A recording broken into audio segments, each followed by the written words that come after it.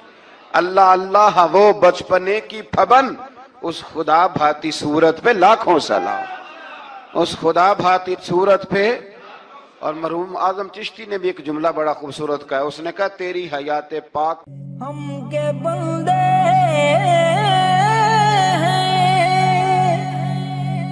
ثنا کرتے ہیں, وہ کہ خالق ہے صدا